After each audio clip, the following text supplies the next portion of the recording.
Let's suppose we're going to pull a block up an inclined plane or a ramp, and we're going to be pulling on it by pulling on a rope, let's say, and applying a tension in the rope.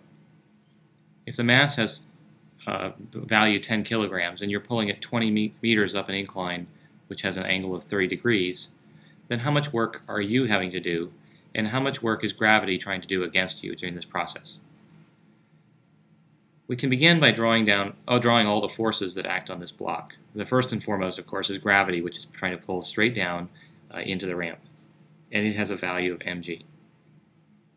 The next would be the normal force, the force exerted away from the ramp by the ramp and keeps the block from falling into the ramp. We don't know its value, but we'll work on it later. And the last force is the tension that you apply in the rope. It's, of course, being applied up the direction of the ramp in the direction of the displacement vector d.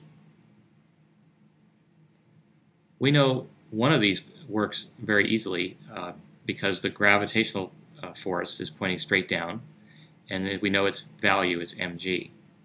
So when we compute the work done by gravity, it's the force dotted into the displacement. A dot product is computed by taking the magnitude of the force, mg, times the magnitude of the displacement, which is d, and multiplying by the cosine of the angle between them.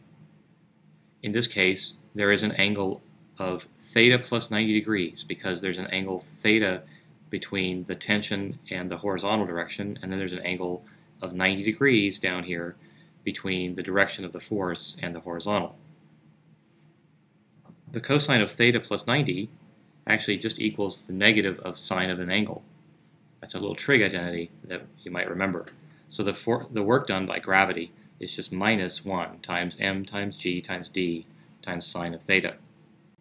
So this has a value of 10 kilograms times approximately 10 meters per second squared times the 20 meter displacement times the sine of 30 degrees, which is about negative 1,000 joules.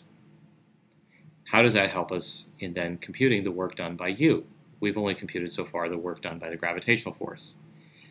We're going to note that this is being done at constant speed, and therefore the change in kinetic energy has to be 0, which is also going to equal the net work done on the block. The net work is the work done by you plus the work done by gravity plus the work done by the normal force. In other words, we must sum up the works done by all possible forces acting on the block.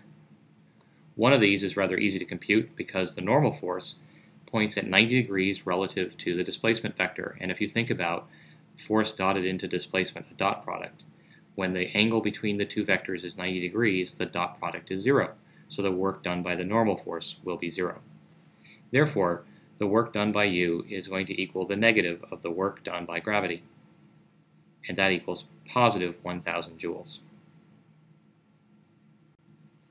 Let's compare the work done that you must do by lifting a block up an inclined plane, where the incline can have rather elaborate shapes. Either it's a slow ramp, or a very fast steep ramp, or it's a curved ramp, or maybe it's some complicated ramp. But in all cases, we're going to lift the block by a height h, because that's the height of the ramp. How would these compare in the amount of work that you must do if we move at constant speed up the ramp? Well, if you remember from the last example, the work that you must do is m times g times d times sine of the angle, if we're thinking about a ramp that looks something like answer A. And d times sine theta just equals the height of the ramp, mgh.